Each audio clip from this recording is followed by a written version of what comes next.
All right, good morning, everybody. Welcome aboard the Envirolab. It is Kyle and Marissa here behind the camera right now. We're really excited to come to you guys today and show you one of the pieces of equipment that we use aboard the boat. Yeah. So we are live on the research vessel, the Envirolab 2 today, going to be doing another kind of biological sampling here at the mouth of the Thames River. What we're going to be using is this giant orange claw-looking thing. If any of you have any guesses as to what we're going to be sampling with it, go ahead and take a guess in the comments right now while we tell you a little bit about where we are. So as I mentioned, we're at the mouth of the Thames River, so we're right in the middle of the river between New London and Groton. Yep. So we have New London on this side. This is kind of Pequot Ave with Mitchell College down off that way. Around the corner we have Ocean Beach Park, and on this side we have the Groton side of the Thames River. All right? Yeah. So if you kept going out that way, you would go towards Long Island Sound and the Atlantic Ocean. You actually can't even see New London Ledge Lighthouse today. And then behind Kyle, you would be continuing up the river towards Norwich. And as you can see, it's so foggy, we cannot even see the 95 bridge today. Right. So this is a great place for us to do our sampling. We have our freshwater connection for the estuary right here with the source waters up in the head of the river in Norwich. And we have our saltwater connection right in the Long Island Sound and the Atlantic Ocean right up that way. So right here we're kind of smack in the middle of the estuary, a nice dynamic habitat for us to do a lot of sampling. So did anyone guess what this big orange thing is for yet? Not yet. So Jennifer says hello from Watertown. She's excited to be here. Jennifer, I'm not sure what your last comment is. Plantain? So why don't we just tell them? All right, we'll give that's it all right. So this is what we call the Peterson Grab. With this, we're going to be sending it down to the bottom of the sound today, or the river, and it does basically act like a giant claw machine. We have it hooked up to a hydraulic winch here, and we're going to lower it all the way down to the bottom of the sound. Once we let go of it, it's going to kind of close up on itself. Here, I'll give you a little demonstration about how it works in a second, but basically it closes in on itself. We can get a nice scoop of mud, bring it up onto the boat, and we have these screens where we can use a hose and spray through all that sediment and see what's living on the inside. So this is something that we use to sample benthic infauna. So those are animals that live, or organisms that live inside the substrate, which is basically the mud or the sand or whatever's down there. So we can also get a good idea of like what this sediment is like down there too. If it's kind of thick and muddy, if it's light and sandy, or if it's a bunch of rocks. This will give us a good idea of what the bottom of the sound looks like. Okay, so Jennifer clarified she meant plankton. Oh, plankton. There's a typo, I had a feeling. And Iris thinks that they might catch clams or maybe small flounders. Okay, yeah, so clams are definitely something that we often find in here. Small flounders would be living on the top of that. We're looking for more stuff that's inside of the mud. So we may be lucky and catch something that lives on top of the substrate, but most of the animals are going to be able to get out of the way when they see this thing coming. So usually we just get whatever's down there. They don't move around too much when they're already in the mud, so burrowing animals and things like that. But we'll give you a quick demonstration about how this works, and we'll get it off the side of the boat, okay? So Captain Ian, you ready? All right, so first we have to hook in this little arm here, secure it up to the winch. All right, go ahead. So this is gonna lift it up, and then once we drop it down to the bottom, that little arm pops out, and when we lift it back up, it closes in on itself, so we can get that scoop of mud. When we bring it up onto the boat, then we can open it up and see what's on the inside, okay? So let me just set that up again one more time.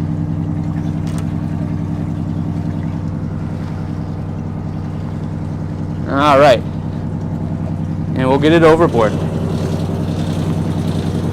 All right.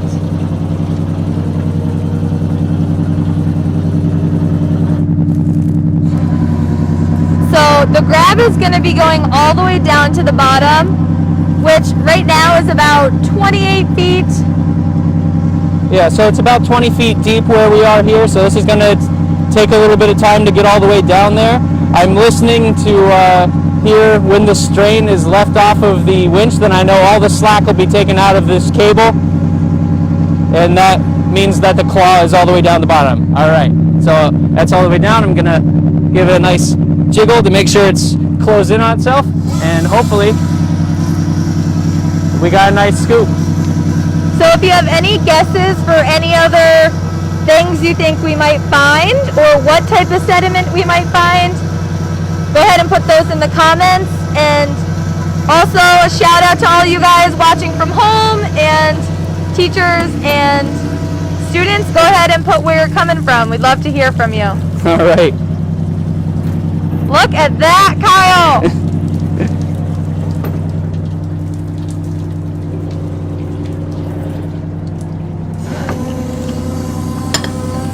All right. Holy sample. We hit the jackpot. We got a nice sample here. We also got some nice macroalgae that was just sitting right on top of the mud, so we got a little bonus. A big bonus. So we can talk about that in a little second. I'm just going to get out of the way here, make sure we got all the mud out of the claw. All right. And we'll see what we're dealing with here.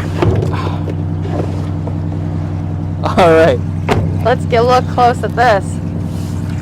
All right, so before we put water in it, we want to talk about what type of sediment we have here. Yep.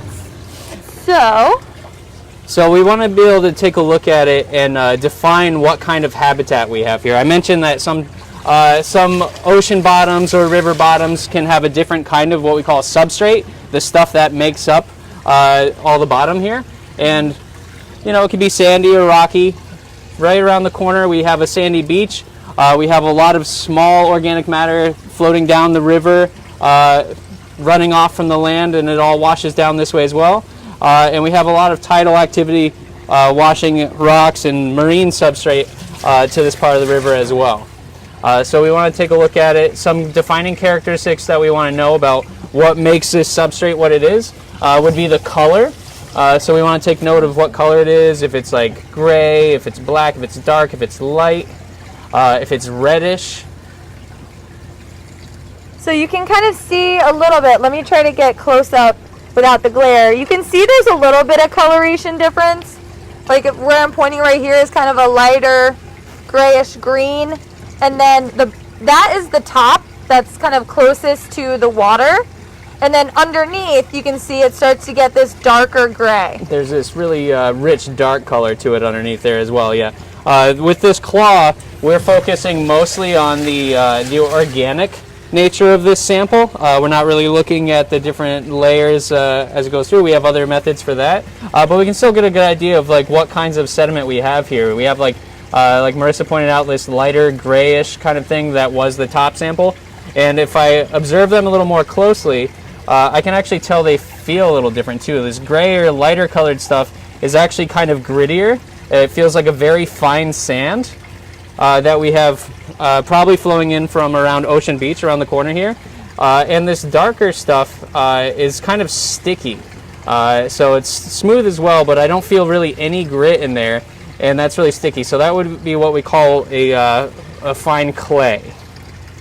So Hazel would like to know what it smells like. That's a good question, and I'm just going to distance myself a little bit so I don't muck up my bandana. But all right, so the dark stuff definitely has a distinct odor to it. The light stuff is a little bit fainter. It's a little bit more faint, and what it smells like is kind of like rotten eggs, actually. And that may sound like it's kind of stinky, but in fact that's completely natural. We'd expect to see, or expect to smell, I should say, kind of a stinky, sulfuric, rotten egg smell in those bottom layers. Okay, up at the top, not quite so much odor, and the reason for that is because up at the top of the substrate sample, it's interacting a lot with the water column, where there's a lot of oxygen in this water. A little bit deeper down, it gets harder for that water to kind of mix in through the pores of this substrate, so you get less mixing and there's less oxygen there.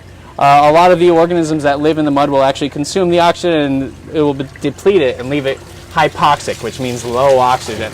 In the absence of that oxygen, we have a different kind of decomposing bacteria that are sulfate reducers. So instead of metabolizing using oxygen, they actually use sulfur compounds for their respiration, basically. And that leaves off that sulfuric kind of eggy smell. So it's completely natural. We see it in environments with lower oxygen, and it's a good sign that all of this organic material is being broken down, and all the nutrients that make up this matter are being recycled back into the environment.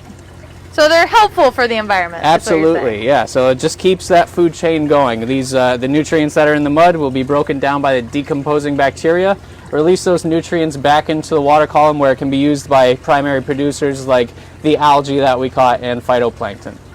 Awesome. All right. So that's all really cool and important for us to look at. But what I'm really excited to see is what's inside of here, okay? Yeah. So go ahead and start listing some things that you might think we will find inside this mud while I start washing it away. We're going to be basically putting some water into this, trying to wash away all that sediment and straining it through a sieve so that all that's left over are the animals living inside and all this fine mud gets washed away.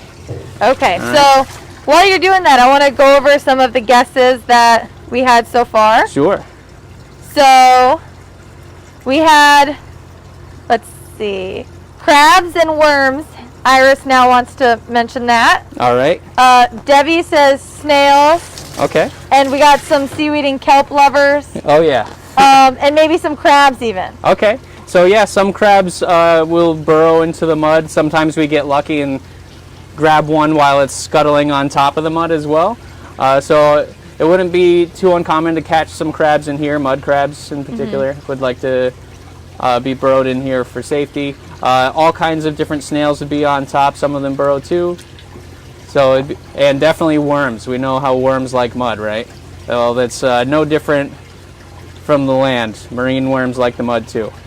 So I'm just gently kind of massaging this sample. I want to be careful not to crush any of the organisms that are living in here or tear them apart because they can have delicate, soft, squishy bodies. All right.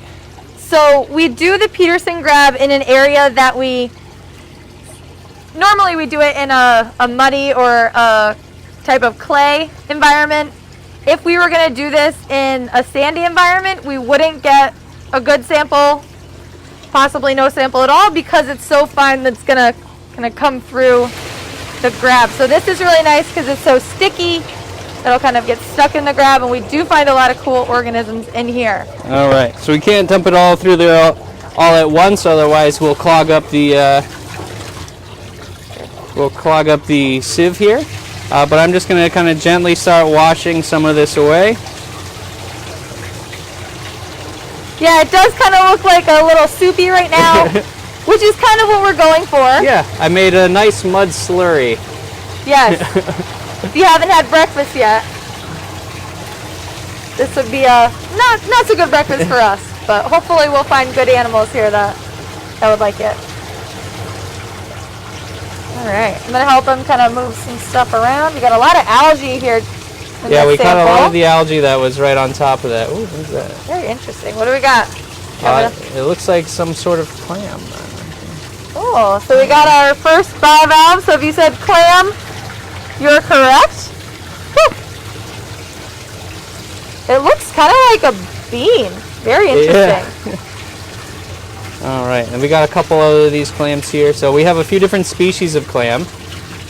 So you can tell they have different shaped shells and whatnot, and we can identify these in a little bit. There are a lot of different kinds of clams that The next one. live in the same sediment. And one more. Let's see. Oh, this one's actually Just the shell? just the shell. Fooled us. All right. But you can kind of see it right there. Put that one on the side. We did find some other shells in the first sample that we did, so I'll show you those real quick while we're kind of going through that. Yeah, there's a lot of this algae here that was We've stuck got on top. a hard shell clam. We've got some slipper snail shells. So these used to be, these are univalves. These are only one shell animals. And then some pieces of that clam we saw already. And then we got this shell, which doesn't have any animals alive in it, but it did have a snail at one point previously. So let's check back with Kyle. A lot of algae in this one here, so we'll try and I a good amount of this out. I do see something over here that's wiggling around. Yeah. Oh, that looks like another brittle star. No, that's a worm. All right. We get it kind of in view. There's a little worm here. We're gonna add it to our pile. Got some water in there. You can actually see, let's go back to this real quick. You can see some of them are very active. We've got this worm here, kind of wiggling all around. And then there are other worms, like the one I just put in, that are much less active. So just kind of a cool thing I want to show you since they're on the move. Yeah, so some of the animals that live in this substrate will move around. They're what we call motile animals. They can move. There are also some that don't move around so much. They're encrusting, or they create like a permanent home, and we call those sessile. They don't move around really at all. So we have a few different examples of that in the worm community. Let's see. So these polychaete worms have a lot of variance in that phylum themselves. So some of them are more wiggly than others, but they have lots of little legs that help them kind of push through the substrate here. Some of them will also make some tube houses. All right, so we see a lot of these. They look like little sticks. These are actually homes to these worms. So basically what they do is they'll burrow into the mud. They have a sticky substance that they use to like make these little sleeping bags. So it's like a mud sleeping bag. They can stick their face out of there. They have bristly proboscis.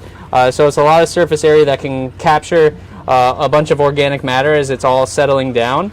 And that's what these worms like to eat. They just like to stay put in one place and let a bunch of organic matter like kind of rain down on top of them, and they eat it as it comes.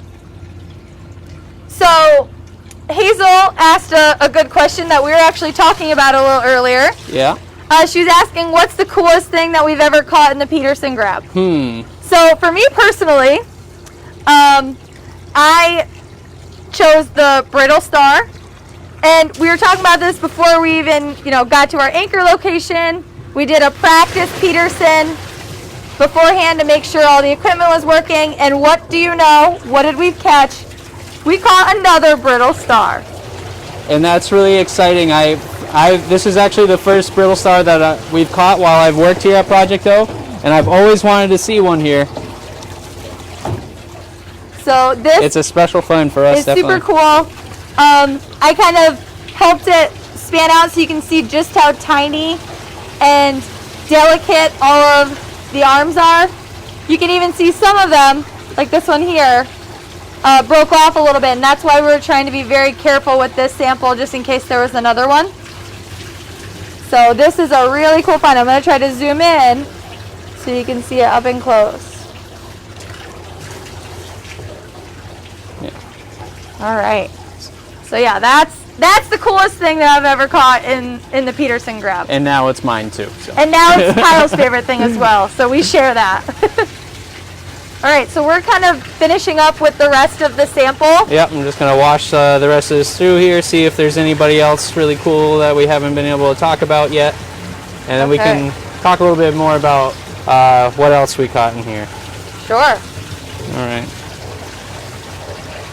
So all of these things that we found, we caught right off the shore of New London, which is pretty awesome. So if you have gone swimming at Ocean Beach, you might have been swimming around a brittle star and not even known it, which is super cool.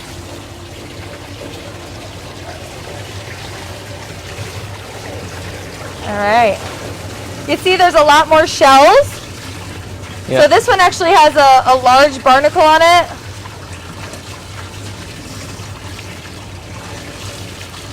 Yeah, so a lot of these shells were kind of laying on top of the sample, and then when we added the water, they all just sort of sunk down to the bottom. But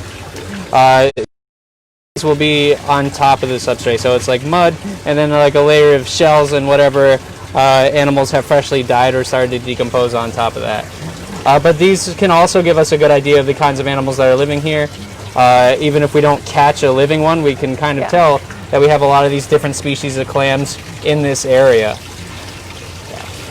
So as far as the slipper snails go, that Kyle's holding in his hand, the bottom one has passed away, but they're actually clumped together, and this one here, that one here, and the one on top are all alive, and they're actually using this dead one to kind of hold them together so they don't get eaten. Yeah, and an interesting thing about these mollusks, about these snails, is that this is a breeding colony, and usually the larger ones, you can see how they're arranged, like biggest ones on the bottom going all the way up to smaller ones on top.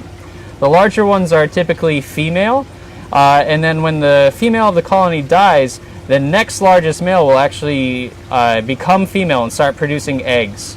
And if I pop these off, so you can see the living animal there with its strong muscular foot underneath, has a little face here that it uses to eat algae, and then on top, this little mushy mass here, I don't know if you can see that, those are its eggs.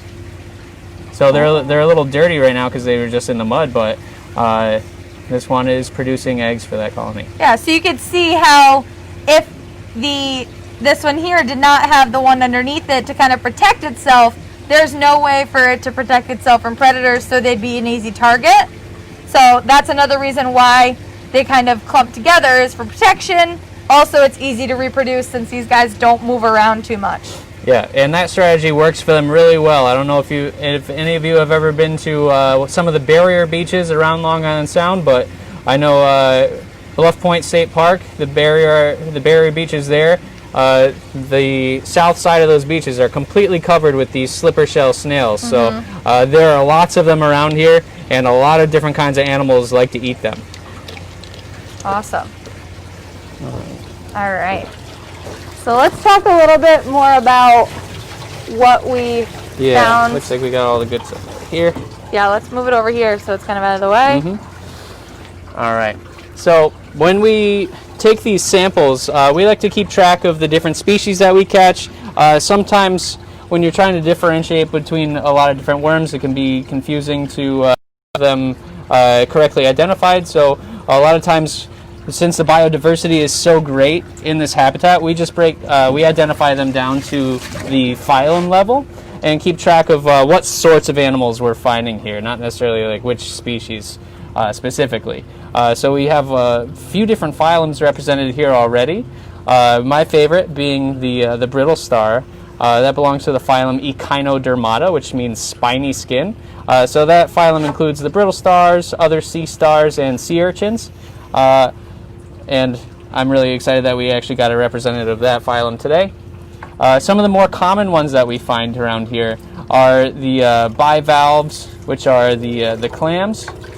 We also have some arthropods, kind of like crustaceans. So arthropods, that includes insects, crustaceans like crabs and lobsters and shrimp. And also these little guys here. So here we have some amphipods, and that's just like kind of small crustacean. So these ones will live on the surface or inside the substrate, and they just like to eat little bits of organic matter that rain down on top of the substrate. They're very important for breaking down all of that. Little sea bugs. Yeah. If let's see, there's another one there, and then we have a lot of these little worms. So these worms with the segmented bodies, they belong to the phylum Annelida. The annelids are segmented worms, and you can see like each of these little segments has kind of like a little set of legs on it, it looks like. That's why we call them polychaetes. Those chaetes are kind of like legs, and we call them polychaetes because they have a lot of them. Poly means many. And then we have a lot of these smooth clams here, like this Yoldia clam. It was pretty funny earlier when we first took it out. You could see it using its strong muscular foot to try and kind of push itself around because it didn't know where it was. But they have these really thin, smooth shells that are great for burrowing into this kind of thick substrate. It can be kind of sticky, so it helps to have like a smooth, thin, almost razor blade like shell to be able to slip in and out of that. I thought it was a crab at first because it was moving so quickly. Yeah. There's another one here. You can actually see its muscular foot. It's kind of just out right now, right there.